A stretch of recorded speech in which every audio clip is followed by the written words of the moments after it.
Bueno, seguimos con el programa de conferencias, que como habéis visto tenemos un horario muy apretado. Os presento a Joel González Cabrera, profesor doctor del Instituto Biotecnet de la Universidad de Valencia. Tiene más de 20 años de experiencia en el sector de la investigación. Ha desarrollado sus trabajos fundamentalmente en España y Reino Unido. Colabora con investigadores y apicultores de varios países europeos, USA y de Canadá. Responsable de los proyectos relacionados con la evaluación de la resistencia a acaricidas utilizados para el control de varroa. Ha llevado a cabo investigaciones para determinar los mecanismos de resistencia a los piretroides, al cumafos, al amitraz, con el objetivo de fomentar una estrategia de gestión integrada del ácaro. Os dejo con Joel. Joel, buenos días. Pues muchas gracias, Lola, por la presentación y muchas gracias realmente por haberme invitado a estar aquí con ustedes hoy. Para mí realmente siempre es una responsabilidad muy grande estar delante de los apicultores y contarle nuestro trabajo, pero sí que me gusta hacerlo porque creo realmente que lo que hacemos y la intención nuestra cuando hacemos nuestro trabajo es precisamente que sea de utilidad a la comunidad apícola en general. Nuestro tema de trabajo es precisamente el estudio de la resistencia de las poblaciones de varroa a los acaricidas. Es algo que llevamos trabajando hace ya unos cuantos años. Empecé yo en el año 2002 empecé con esto y poco a poco se ha ido sumando gente en nuestro laboratorio y también hemos colaborado, como ya ha dicho Lola, hemos colaborado con mucha gente, lo cual nos permite realmente haber podido avanzar mucho más rápido, aunque tampoco hemos avanzado, como diría, todo lo rápido que hubiésemos querido. Siempre hay escollos en el camino que poco a poco vamos venciendo. Nosotros estamos aquí en la Universidad de Valencia, campus de Burjasot. Muchos de vosotros habéis enviado varroas a ese edificio, de ahí. Tengo varroas vuestras en mis congeladores y me encantaría seguir recibiendo varroas vuestras porque es lo que nos permite realmente avanzar con nuestros ensayos y nuestras investigaciones. Realmente este es un insecto maravilloso, la mayoría de vosotros vive de él y muchos otros organismos también viven de él. Se calcula que aproximadamente los servicios de las abejas aportan unos 153.000 millones de euros al año, lo cual es muchísimo, muchísimo dinero. Pero bueno, todos también tenéis el problema con este ácaro, que realmente os está causando problemas muy serios. Es algo que, ya lo sabéis, se pierden muchísimas colmenas. Oí hace un momento por ahí que las pérdidas andaban alrededor del 60% de las colmenas en algunos casos. Eso es una información que también, ahora veremos algunos mapas, algunas gráficas que tampoco coincide plenamente con eso. Yo coincido con lo que me dicen los apicultores, es algo que hemos visto en la Comunidad Valenciana, sin embargo los datos que se manejan a veces no son los mismos, es decir, a veces hay una dicotomía ahí que no sé bien por qué se produce. Pero bueno, realmente varroa sí que sí es uno de los problemas más graves. En este caso está marcado como el segundo problema más grave que tiene la avicultura, solo por detrás de las enfermedades. Pero bueno, todos también sabéis que varroa es uno de los principales transmisores de estas enfermedades, fundamentalmente las enfermedades víricas. ¿Se pierden colmenas? Sí, se pierden muchas colmenas a lo largo del año, fundamentalmente durante el invierno. En Europa estamos con unas pérdidas de alrededor de entre el 5 y el 20%, en algunos casos por encima del 20%, aunque son los menos, de forma global. Insisto en lo de forma global, que sabemos que hay zonas donde puntualmente se pierden muchísimo más, incluso con muy buenas prácticas. De hecho, os voy a mostrar un dato interesante al respecto sobre las buenas prácticas y pérdida de colmenas. En Estados Unidos la situación es gravísima también. Ellos están muy preocupados, están perdiendo alrededor del 40 y 50% de las colmenas durante el invierno. Esto es gravísimo y, como digo, están muy preocupados. Y tengo que decir que la comunidad científica en Estados Unidos está poniendo toda la carne en el asador y también el gobierno de los Estados Unidos está poniendo toda la carne en el asador, poniendo mucha financiación para que esto se mueva, lo cual quizás podría servir de ejemplo para que aquí en España también esto pudiera moverse de forma mucho más eficiente y mucho más eficaz. Estos son los datos que tenemos del año 2019 aquí en España. Las pérdidas de las colmenas, los grados de infestación aquí son medianos, según pone que realmente hay muy pocas zonas donde tenemos un nivel de infestación por encima del 20%. Aparentemente ha mejorado, según los datos del Ministerio, el año 2020 aparentemente mejoró, como veis, así son los datos. Sin embargo, yo con el contacto que tengo con los apicultores, vemos que la situación quizás es un poquito más grave que esto. Vamos a ir entrando en materia. Tratamientos que tenemos contra varroa. Tratamientos, hay una serie de tratamientos. Esto es lo último. Me he permitido poner esta tabla, aunque realmente me da un poco de vergüenza, porque es una tabla que está del año 2018, pero es la última tabla que aparece en la Agencia Española del Medicamento. Es la que está actualmente ahí. De hecho, ayer, por no meter la pata, ayer volví a consultarla y estaba esta tabla todavía. Es decir, que es la que está. No obstante, todos sabemos que ahora mismo el Checkmate, basado en Cumafos, no está en el mercado, está retirado del mercado. Tenemos varios productos basados en piretroides sintéticos y tenemos varios productos basados en amitraz, que son los que llamaríamos acaricidas sintéticos, acaricidas duros, le llaman a alguna gente, pero realmente sabemos que son los acaricidas que más se utilizan.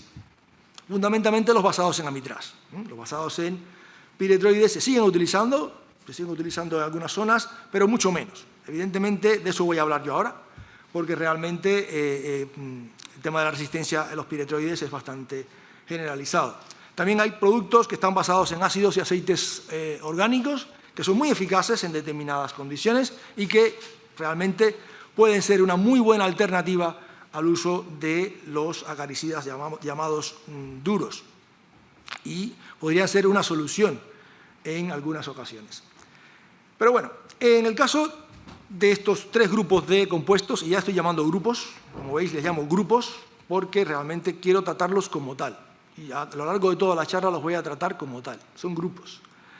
El caso de los piretroides fueron los productos de elección al inicio de parasitismo por varroa aquí en la península ibérica, allá por los años 80 del siglo pasado. Se empezó a usar piretroides con muy buena eficacia, pero el uso fue intensivo durante muchísimos años, lo cual llevó consigo que aparecieran casos de resistencia ya generalizada. Posteriormente se comenzó a utilizar también Cumafos, como el Checkmate, pero también empezó a haber casos de resistencia en muchas zonas. Dejó de ser eficaz y, como decía, actualmente está fuera del mercado. Solo dejo ahí las formamidinas, que en este caso hay un solo producto basado en formamidinas, que es el amitraz, que es el producto que en la actualidad, y todos vosotros lo sabéis, se está usando con una intensidad muy, pero que muy grande. No le voy a poner todavía el cartelito, pero hablaremos del amitraz ahora próximamente. Bien.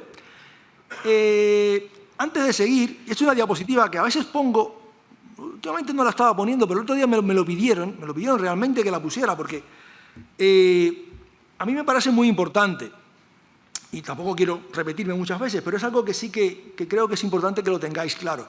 Porque he puesto estos tres grupos de compuestos y sé que hay una demanda muy grande por parte de todo el sector apícola de que haya nuevos productos en el mercado. Siempre es, ¿por qué no hay nuevos productos en el mercado? Pues porque es muy complicado que haya nuevos productos en el mercado. Si os fijáis ahí, realmente se necesita una inversión de aproximadamente 300 millones de euros para tener un producto nuevo en el mercado. Y alrededor de unos 11 años para que esto pueda llevarse a cabo. Esto es bastante tiempo y mucho dinero. Hay muy pocas empresas que realmente puedan permitirse hacer ese gasto. La ratio de éxito, es decir, cuántos productos hay que probar para sacar uno que valga, en la actualidad es un poquito por encima de ese valor que está puesto ahí. Vi un dato de ayer, lo que pasa es que tampoco lo pude contrastar, porque la fuente tampoco me pareció muy fiable, y entonces he dejado el dato que sí que lo tengo contrastado, de 139.000 a 1. Pero la fuente que consulté ayer me ponía que era de 160.000 a 1. De todas maneras, me da igual. Hay que probar muchísimos compuestos para sacar uno que sea eficaz, lo cual, como supondréis, también es bastante complicado. El registro de productos es muy lento y muy costoso, pero muy costoso. De ahí los 11 años que se necesitan para poder tener un producto en el mercado. El hecho de que sea lento y costoso no estoy diciendo que sea malo, porque realmente en muchos casos esa lentitud y ese coste se hace precisamente por seguridad, pero es algo que hay que tener en cuenta. Por eso es que yo, cuando vengo a hablaros a vosotros de resistencia, no vengo a hablaros de una cosa realmente mala, sino algo que es per se malo, pero es algo con lo que hay que trabajar, porque realmente creo que en la actualidad una de las soluciones que puede haber a este problema es la gestión de la resistencia. Intentar proteger lo que tenemos actualmente que puede valer para esperar y poder manejar la apicultura hasta que se pueda haber algunos productos nuevos que pudiesen sustituir a esto que tenemos actualmente. Porque la resistencia es algo que es inherente realmente a las poblaciones. En nosotros mismos, vosotros seguro que estáis ya con el oído bastante duro de haber oído resistencia a antibióticos, por ejemplo, funciona más o menos igual. En el caso de los artrópodos, y Varroa es uno de ellos, han generado resistencia a casi todos los productos que se han utilizado contra ellos, a casi todos, realmente. Actualmente, como veis ahí, hay ya casi unos 17.000 casos de resistencia publicados. Y solamente los publicados y contrastados, hay muchísimos casos de resistencia a casi todos los compuestos. Es un problema pero que muy grave, que no solamente es un problema de Varroa. Y ahora voy a hacer un poco en este caso de pedagogía, en el sentido de que siempre me gusta poner esta diapositiva, esta sí que la pongo siempre, porque quiero hablar muy bien, claro, de qué es resistencia. Porque resistencia no es todo lo que falla. Es decir, un producto puede fallar por otras causas, por otras razones, y no por resistencia. Resistencia es un cambio hereditario, que realmente afecta a la población cuando se usa repetidamente un producto y no tiene el efecto deseado según la etiqueta del fabricante. Esta es la definición, digamos, más purista que pueda dar de resistencia. Lo importante de aquí, y es por eso que lo marco, es que es un cambio hereditario. Tiene que haber un cambio hereditario. Si no, no hay resistencia, es otra cosa. No estamos hablando de otra cosa. Resistencia cruzada. Resistencia cruzada es un problema también muy serio, porque es cuando yo trato con un producto que no he utilizado antes y tengo resistencia. Es decir, he seleccionado resistencia con otro producto. Y es por eso que yo ya dije antes que iba a tratar a los piretroides como piretroides, es decir, todos ellos en el mismo saco, y todos los amitrases también están en el mismo saco. Porque son grupos de compuestos que van a actuar sobre el mismo sitio. Resistencia múltiple es cuando he tratado con todo lo que tengo a mano de forma indiscriminada y voy a generar resistencia a todos los productos, con varios mecanismos de resistencia. Es uno de los casos también más peligrosos y más grave y se da en muchos casos. Y solo como un dato, que la resistencia puede tardar tan poco como 2 y tanto como 20 años en evolucionar en las poblaciones. Y de eso, en muchas ocasiones, ese periodo a veces está en nuestra mano, el hecho de que sea lo más largo posible. Bien, en resumen, resistencia es un fenómeno de base genética. Tiene que haber mutaciones en las poblaciones. Tiene que haber mutaciones en el genoma del organismo que sea para que haya resistencia. Si no hay eso, no tenemos un caso de resistencia. Y a eso me dedico yo, a buscar esas mutaciones. Yo busco esas mutaciones, ¿por qué? Porque realmente una vez que conozco esas mutaciones, puedo diseñar metodologías bastante buenas y bastante rápidas para saber la frecuencia de ácaros resistentes en una población y poder suponer con bastante precisión la eficacia que va a tener un determinado producto antes de utilizarlo. Bien. Resistencia. Cuando un plaguicida entra en contacto con una determinada especie, va a pasar por una serie de pasos hasta llegar al sitio donde está actuando. En cada uno de esos pasos, si cada uno de esos pasos falla, todos ellos o alguno de ellos, puede haber resistencia. Por ejemplo, aquí tenemos, en el caso de un ácaro susceptible, tenemos el plaguicida tiene que entrar en el organismo, de alguna manera tiene que entrar. Entonces el organismo enseguida pone en marcha un mecanismo de excreción, si se lo intenta quitar de encima. Ese mecanismo de excreción usualmente no es tan rápido y una parte importante de la acaricida, en este caso, pasa hacia el interior del organismo, acercándose al sitio donde va a actuar. Pero hay sistemas de detoxificación en el organismo. Estos sistemas de detoxificación comienzan a degradarlo. Comienzan a degradarlo de forma que lo dejan inactivo. Pero una parte muy importante logra alcanzar el sitio diana y ¡paz! Matamos al bicho. ¿Bien? Vale. Pues un organismo resistente puede tener penetración reducida, es decir, la cutícula se puede hacer más gruesa y evitar que pueda entrar el producto. Puede excretarlo con mucha más,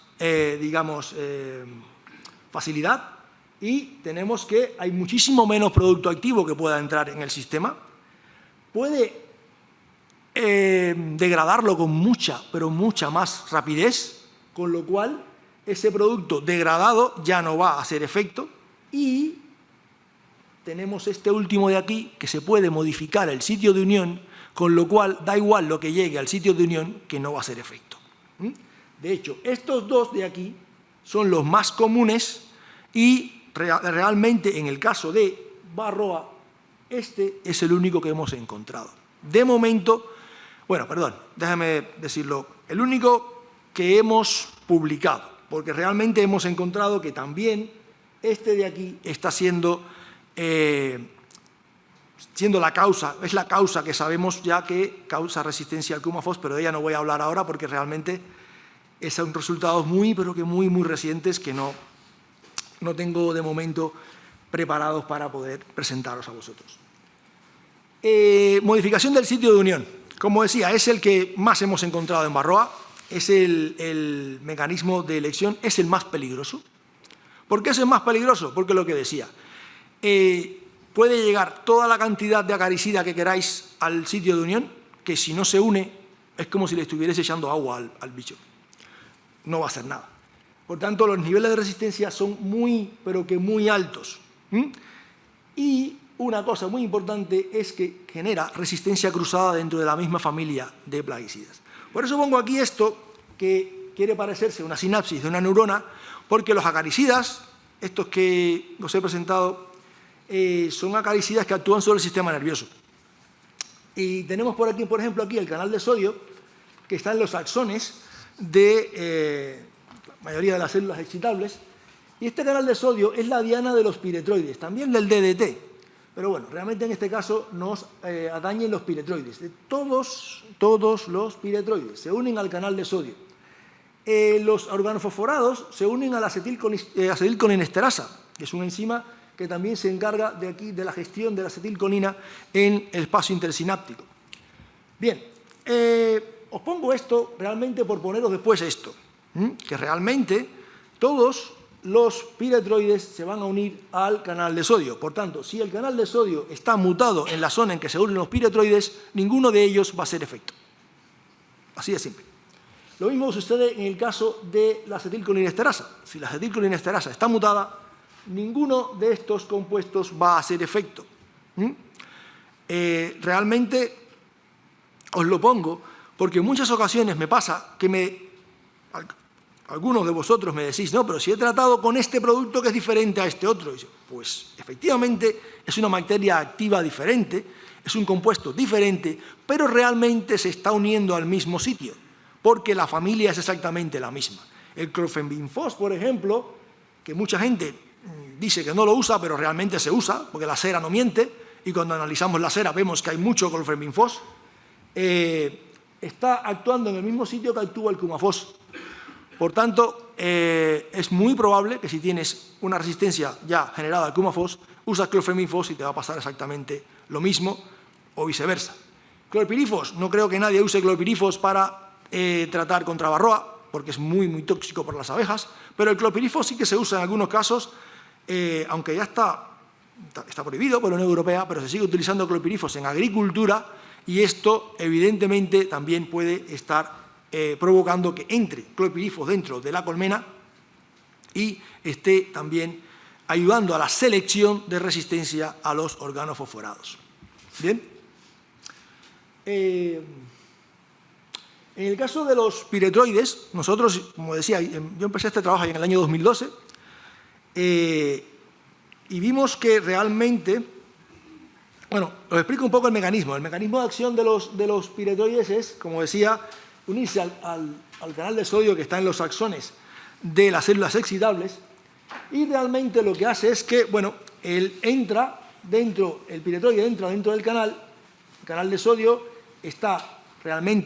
se abre y se cierra muy rápidamente para permitir el paso del impulso nervioso, la transmisión del impulso nervioso, se abre muy rápidamente, se cierra muy rápidamente, pero cuando el piretroide está unido, se queda abierto, con lo cual este canal abierto hace que pasen múltiples impulsos nerviosos y básicamente le quemamos el sistema nervioso al ácaro y el ácaro muere. Vamos a ver, si aquí hay una mutación en el canal que impide que se una el piretroide, realmente va a dar igual lo que yo haga, que va a seguir funcionando el canal más o menos bien. Y digo más o menos bien porque nosotros realmente sí que hemos visto que el canal no funciona del todo bien cuando está mutado. No funciona del todo bien. Quiere decir esto que las varroas que están mutadas tienen una eficacia biológica menor. Esto es importante. Os parecerá a vosotros, ¿qué me cuenta este? Es muy importante que la eficacia biológica sea menor. ¿Por qué? Porque si la eficacia biológica es menor, si yo quito la presión de selección, es decir, si dejo de tratar con piretroides, esos ácaros resistentes no van a reproducirse con la misma eficiencia que los ácaros susceptibles que puedan quedar. Con lo cual, yo en algunas generaciones, podemos definir cuántas, en algunas generaciones puedo regenerar la susceptibilidad en la colmena. Los ácaros resistentes no son tan eficientes como los ácaros susceptibles cuando no tengo presión de selección. Es decir, si yo estoy tratando con piretroides, efectivamente solo voy a tener ácaros resistentes y de eso tengo muchísimos ejemplos ya. Sin embargo, si quito la presión de selección, sí que se recupera la susceptibilidad en la colmena.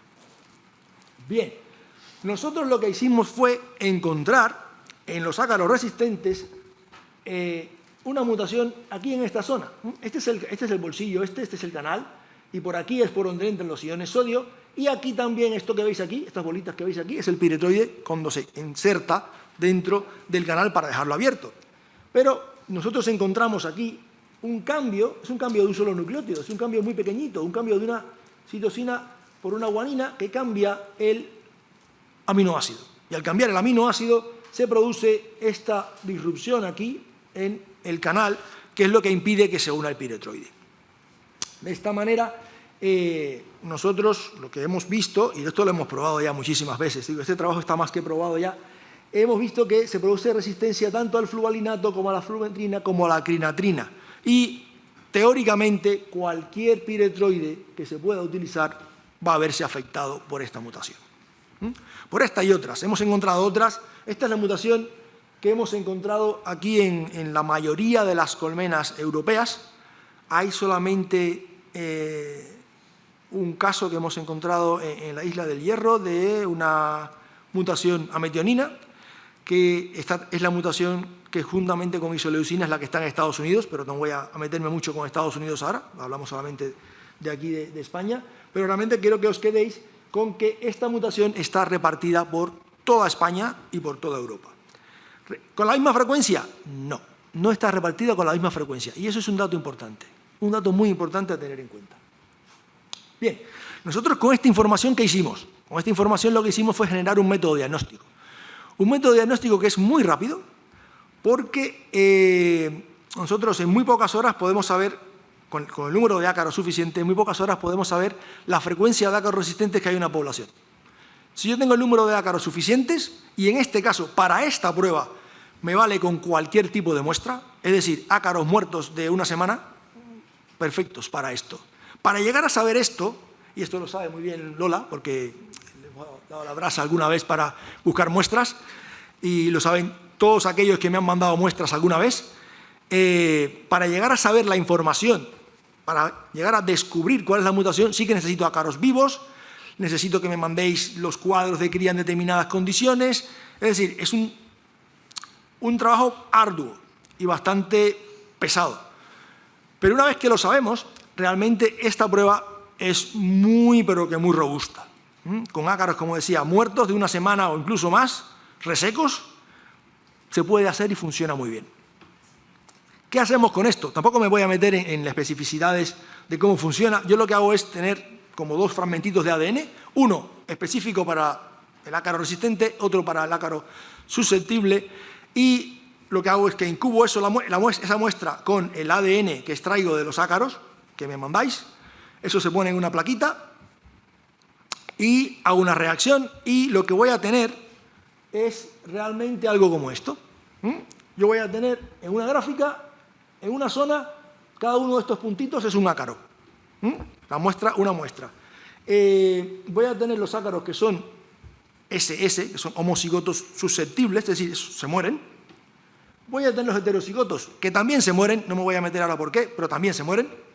Y voy a tener aquí estos de aquí, que estos son los malos malosos, estos son los ácaros homocigotos resistentes, que estos sí que sobreviven al tratamiento. Pero yo con esto, yo voy a saber cuántos de estos hay en toda la población. Y por tanto, puedo asumir con un nivel de precisión bastante alto si el tratamiento con piretroides en este caso va a ser eficaz o no. ¿Bien? Vale, pues vamos a hablar de Amitraz. Hablamos de Amitraz porque, como decía, es el producto que ahora mismo está usando mucha gente y realmente hay mucha confianza en este producto. Y me parece bien que haya mucha confianza porque sigue siendo un producto que está siendo muy eficaz. ¿Cómo funciona el Amitraz? Pues tampoco voy a extenderme muchísimo. Se pone en unas tiras. Estas tiras lo que hacen es ir liberando de forma muy despacio el principio activo, las abejas lo distribuyen, la varroa entra en contacto con él y pues al final muere. No me voy a extender mucho con ello. Realmente el Amitraz se une al receptor de octopamina. Digamos que la octopamina es al ácaro como la adrenalina a nosotros, es más o menos lo mismo. Es muy importante este receptor para la vida del ácaro. La octopamina es la que se une a él y el Amitraz es diferente, porque si lo veis es bastante diferente, pero cuando entra en el organismo se produce un compuesto muy, pero que muy parecido a la octopamina. Esto cuando entra en el organismo, el Amitraz se rompe en dos y este producto de procesamiento o degradación es muy, pero que muy parecido a la octopamina, con lo cual va a ocupar el sitio de la octopamina. Bloquea el receptor, se produce entonces una neuroexcitación y al final el ácaro cae y muere. ¿Bien? Así es como realmente funciona para mí. Es decir, para vosotros funciona, ponéis las tiras y los ácaros mueren. Para mí, que es lo importante, funciona de esta manera. Bien, pues en la Comunidad Valenciana es un ejemplo solamente de la cantidad de... la prevalencia en uso de Amitraz en la Comunidad Valenciana es enorme. Más del 85% de las colmenas se tratan de forma muy intensiva con Amitraz. Esto creo yo que podemos extrapolarlo al conjunto de España. Y os digo cómo realmente funciona esto de la resistencia muy, muy por encima en una población. Solamente para que lo veáis. Tenemos una población en la cual, por lo que sea, y digo por lo que sea, porque muchas veces me preguntáis o asumís que por el hecho de tratar con Amitraz se generan ácaros resistentes. Esto no es así. El ácaro cuando nace ya tiene una mutación que lo hace resistente. No es que porque yo eche Amitraz en la colmena voy a provocar que haya ácaros resistentes. Esto no es así. El Amitraz va a seleccionar aquellos que ya lo son. Esta es la forma en que funciona esto.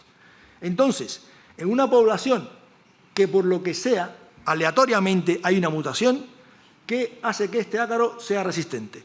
Yo trato con Amitraz y, pues evidentemente, este se va a quedar vivo. Y es probable, porque nunca son eficaces al 100% estos productos, quede algún otro ácaro por allí. Estos, bueno, algún otro, por ejemplo, quedan unos cuantos más. Se reproducen entre ellos y, evidentemente, la población de ácaros resistentes va a ir aumentando. Pero si yo soy insistente y vuelvo a tratar con Amitraz, a lo largo de las generaciones, ¿quiénes van quedando? Pues me van quedando mayormente los que son resistentes. Y ya lo que estoy yo haciendo es seleccionando a la población de forma que cuando esto pasa en mis colmenas, al final la gran mayoría de los ácaros van a ser resistentes. Bien. En el año 2019 recibí notificaciones en Francia que había zonas donde había fallado el tratamiento con Amitraz. Y pedí que me enviaran muestras de esas zonas. Y más o menos al mismo tiempo me comunicaron también que en algunas zonas de Estados Unidos también estaba fallando el tratamiento. Y nosotros, pues bueno, cogimos ácaros de esas dos localizaciones. Bueno, eran varias localizaciones, tanto de Francia como de Estados Unidos. Y lo que hicimos fue hacer un análisis a fondo del genoma de esos ácaros. Y encontramos que en los ácaros que venían de Francia, los que venían de las zonas donde había fallado el tratamiento, había un cambio también único, en este caso una adenina por una guanina, que cambiaba asparagina por serina, es decir, cambiaba el aminoácido, los nombres me dan igual, cambiaba el aminoácido en una zona particular del receptor de octopamina.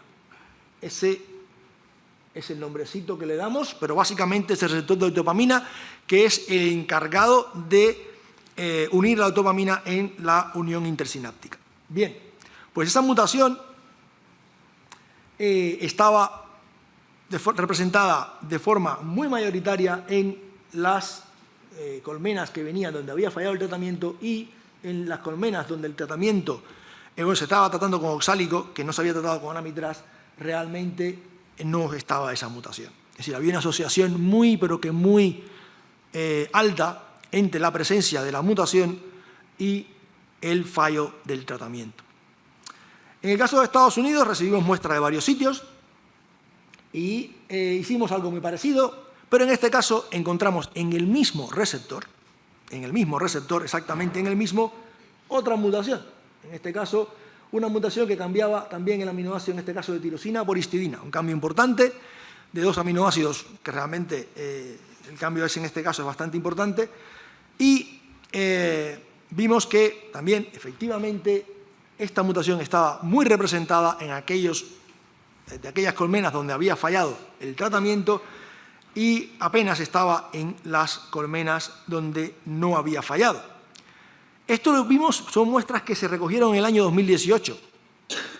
Yo las recibí en el 2019.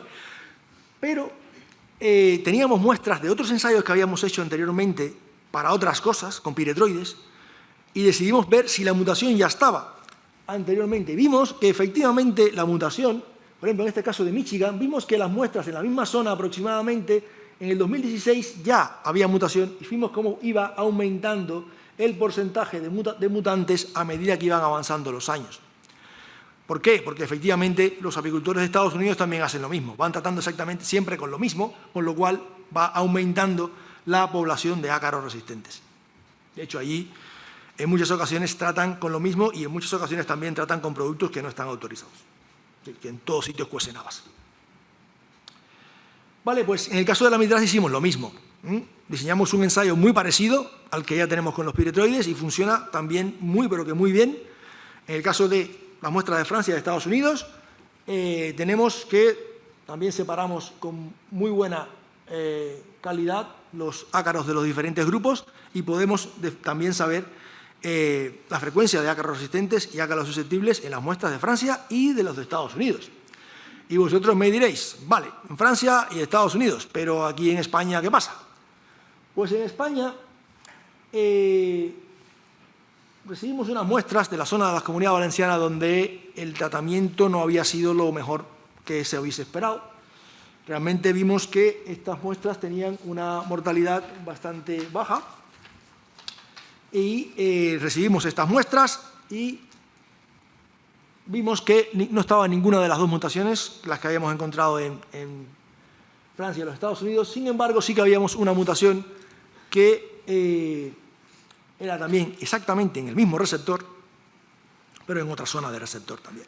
En este caso, una mutación también de dos aminoácidos completamente diferentes que estaban en esta zona del receptor. La zona del receptor no es importante en estos momentos porque ahora mismo estamos precisamente trabajando en intentar analizar esta parte. Lo importante es que son mutaciones en el receptor donde se une el amitraz y que tienen una asociación muy, pero que muy importante con la resistencia.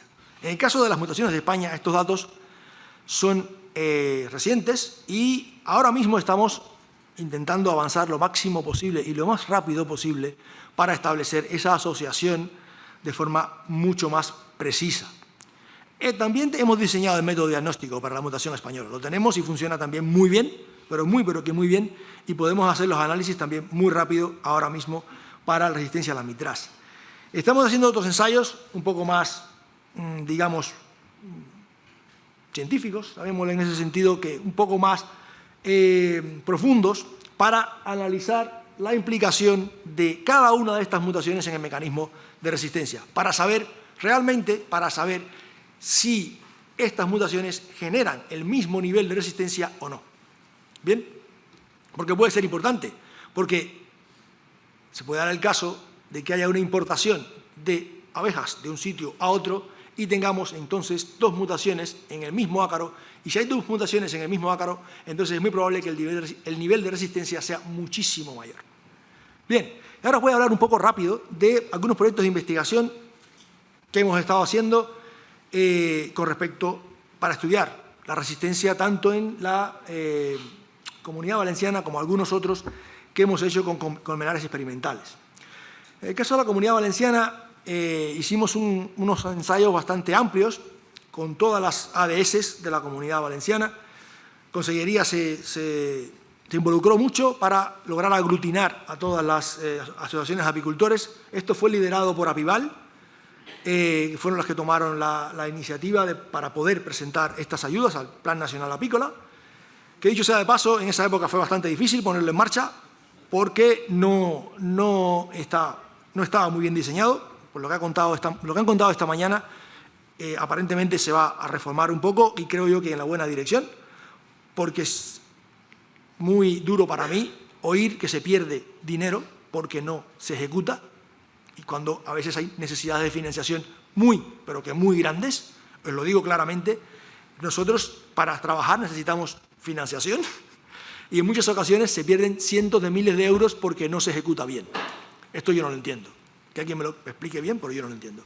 Bien, pues estos trabajos vimos que el nivel de parasitismo en la Comunidad Valenciana es bastante alto, por encima del 15% en la mayoría de los casos. Hicimos un estudio del nivel de resistencia a lo largo de toda la comunidad, cientos de colmenas, para ver los niveles de resistencia a Cumafos, Amitraz y Piretroides. Y quiero enseñaros esta gráfica sobre todo y una tablita que viene después. Esto me diréis, ¿esto qué significa? Es un desastre de puntos en lo que hay ahí. Lo que quiero que os fijéis precisamente es en el desastre de puntos, porque es lo importante. El desastre de puntos es precisamente lo importante, ¿por qué? Porque me está indicando la variación tan grande que hay. Cada uno de esos puntos es una colmena. Cada uno de estos puntitos es una colmena. Fijaros que en el caso del Cumafos, en el caso de Checkmate, tenemos algunos casos donde la eficacia esperada, porque estos son ensayos de laboratorio, no son ensayos de campo, la eficacia esperada puede ser tan bajita como casi el 0%, y en algunos casos tenemos que la eficacia esperada puede ser muy, pero que muy alta. Es decir, ¿hay resistencia? Efectivamente, sí. Hay resistencia, pero no es homogénea. No es una resistencia homogénea, porque no tiene por qué serlo. Las mutaciones no están fijadas en las poblaciones. Una vez que se fija una mutación en la población, no hay nada que hacer. Va a ser resistente todas las poblaciones, pero mientras no estén fijadas, sí que se pueden hacer cosas. Y en este caso, como veis, hay una distribución muy grande. Algo muy similar ocurre para los piretroides, por ejemplo. En algunos casos tenemos que puede haber una eficacia muy cercana al 90%, 90 y tantos por ciento, y en otros casos del 0%. Y tenemos una gama muy amplia entre medios. Esto fue en el 2018 y 2019. En el amitraz está un poco más concentrado, aunque también vemos que hay variación. Hay variación también, pero está un poco más concentrado. Esto realmente lo traigo a colación porque esto lo que a mí me permite hacer algo como esto. Por ejemplo, en una colmena determinada, yo tengo un perfil. Yo puedo tener perfiles en una colmena determinada. Y digo, esta colmena tiene un nivel de resistencia X a Cumafos, un nivel de resistencia X a los piretroides y un nivel de resistencia X a la mitraz. O llamémosle resistencia, susceptibilidad, como queráis llamarlo. Realmente, lo que quiere decir esto es que si yo sé con antelación cómo es esta colmena, qué perfil tiene esta colmena, yo puedo escoger el tratamiento. Y me puedo ahorrar tratamientos con amitraz. Porque realmente el amitraz sí que sigue siendo muy eficaz, lo sigue siendo, pero si seguimos haciendo el tratamiento intensivo que se está haciendo en la actualidad, dentro de algún tiempo no va a seguir siéndolo. Creedme que no va a seguir siéndolo. Bien, esta información a todos los que participaron en estos estudios la recibieron todos los apicultores y realmente la tuvieron. ¿Qué tiempo me queda? 2 minutos. Vale. Vale, pues os hablo muy rápidamente de este último proyecto. En este caso lo que quisimos es medir la dinámica de la resistencia para ver el efecto de la cera y el efecto de los acúmulos de residuos en cera y de los tratamientos como tal. Voy a pasar un poquito rápido esto. Hicimos 2 colmenares experimentales y en estos 2 colmenares experimentales pues hicimos un tratamiento control con oxálico, Cumafos, amitraz y apistán, piretroides. Estas son las fotos de los colmenares. Determinamos los niveles de acaricidas en cera y los niveles de resistencias. Al inicio, pues vemos aquí que efectivamente la cera reciclada, porque hicimos cera reciclada y cera purificada, para comparar entre el efecto de la cera. En el caso de la cera reciclada tiene niveles muy altos, pero que muy altos de los diferentes acaricidas, fundamentalmente los que están utilizándose para el tratamiento de Varroa. Pero fijaros que este que está aquí, que no debía aparecer, aparece, clorpirifos sí que hay un poco, incluso malatión, que es también un organofosforado, sigue apareciendo en la cera. Después de 3 años, en nuestros experimentos, vemos que este es el punto inicial en el que partimos de checkmate, de Cumafos, y después de 3 años el nivel de residuos sigue siendo pero que muy alto.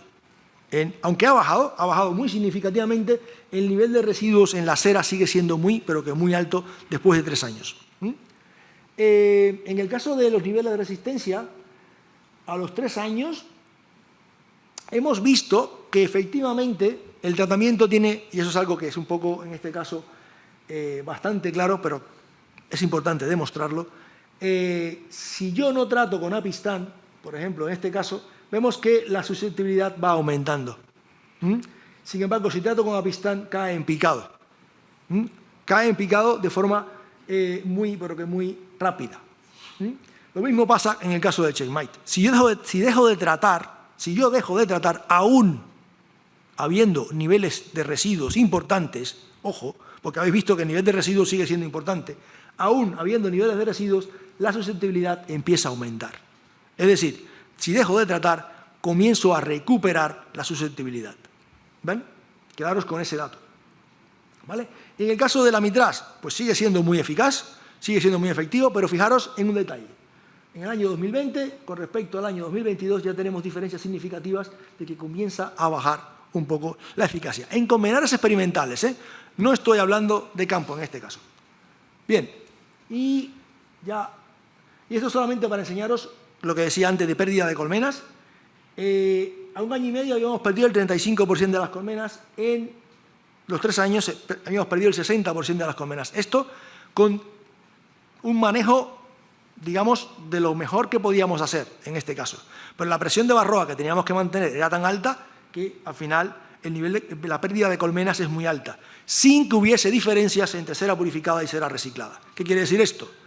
La cera reciclada, aunque tiene ciertos niveles de acaricidas, no está afectando de forma muy significativa la viabilidad de las colmenas. Es decir, en comparación, con la cera reciclada y la cera purificada, la afectación es más o menos la misma. Son datos experimentales, ¿eh?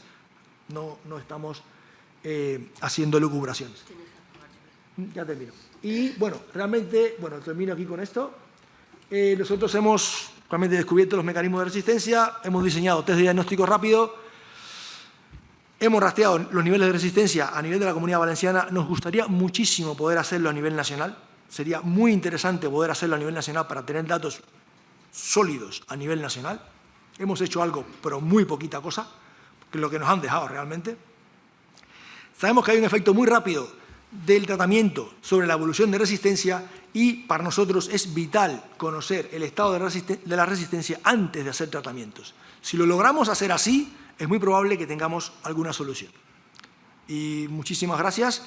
Todo este trabajo se ha hecho pues, con la colaboración de mis compañeros de laboratorio y de muchos otros laboratorios, tanto de España como del extranjero, pero en este caso he dejado solamente los organismos que han trabajado con nosotros aquí en España. Gracias.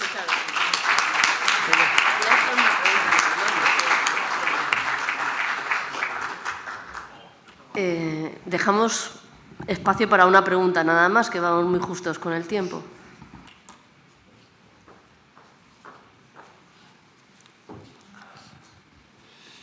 Siento ser el único que pueda participar, o sea, preguntar. Pero bueno, creo que es importante. Muchas gracias, Joel, porque yo creo que esta es la línea. Esta es la línea. A lo mejor reclamar más moléculas, sino buscar los problemas de las que ya tenemos, ¿no? Que seguramente no haya más moléculas. Y efectivamente las estamos quemando. Es impresionante lo que habéis avanzado y la pregunta sería, ¿cómo y de qué manera al final tú has pedido muestras a nivel nacional, hay que perfeccionar las cosas? ¿Cómo y de qué manera al final los apicultores podemos tener esa herramienta que estáis desarrollando para saber qué tratamiento, qué molécula y en qué momento tenemos que hacerla? O sea, ¿cuándo estará al alcance para que ese 30% se convierta en un 10%, como tenía que ser?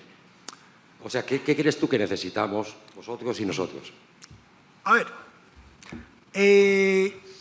como decía, esto va por fases. La primera fase es bastante más difícil, bastante más costosa a nivel de tiempo y de recursos y de esfuerzos, a todos los sentidos. Ahora mismo estamos en una fase, como podríamos decirle, de casi desarrollo de esto, porque tenemos las metodologías bastante bien establecidas. Ahora nos tocaría abaratarlas. Nos tocaría abaratarlas, porque estas metodologías siguen siendo un poco caras. Con el apoyo de los organismos públicos podríamos hacer mucho trabajo, ¿eh? Ya podríamos hacer mucho trabajo porque, es decir, la metodología existe, funciona, es muy robusta y funciona muy bien. Ahora bien, sí que estamos muy comprometidos con hacer esto lo más barato posible, ¿vale? Eso es lo que nos toca. Evidentemente, para eso hay que seguir trabajando.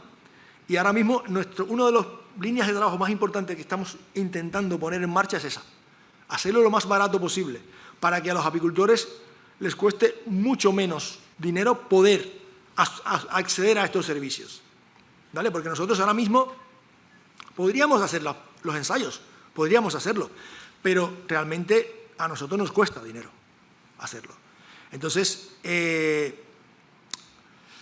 el precio que tendría ahora mismo este ensayo, y lo digo con total naturalidad, creo que es inasumible para un apicultor de a pie. Puede hacerse, ¿eh? Puede hacerse. Y digo inasumible porque no es algo que cueste un par de euros analizar una colmena, no. Pero querríamos llegar a un nivel en el cual pueda ser asumible para los apicultores. Creo que no estamos muy lejos de llegar ahí, pero evidentemente necesitamos seguir trabajando para ello. Por eso yo siempre digo que en muchas ocasiones sí los organismos públicos se involucran, y con esto digo, por ejemplo, como he dicho antes, Consellería en la Comunidad Valenciana se involucró y funcionó medianamente bien para dar un pistoletazo de salida muy bueno a esto. Pero tenemos problemas para conseguir financiación. Y claramente lo digo, es decir, lo del Plan Nacional Apícola a mí me parece realmente que es algo que podría ser una muy buena ayuda si se puede acceder a esa financiación. Pero hasta ahora era muy difícil poder acceder a esa financiación para los organismos de investigación, porque aparentemente estaba montado para que esto pudiera hacerse, pero era tal la cantidad de trabas que no se podía acceder. Y sin financiación no podemos trabajar. Y eso lo digo muy claramente. Bueno, esperemos que con los cambios de la PAC, la nueva línea F, sea más fácil esta financiación. Agradecerte que hayas venido, que nos hayas contado tantas cosas tan interesantes. Se nos quedan muchas preguntas pendientes, pero tenemos que seguir. ¿Vale? Muchísimas gracias. Ahora va a empezar la mesa redonda. Un fuerte aplauso para ella.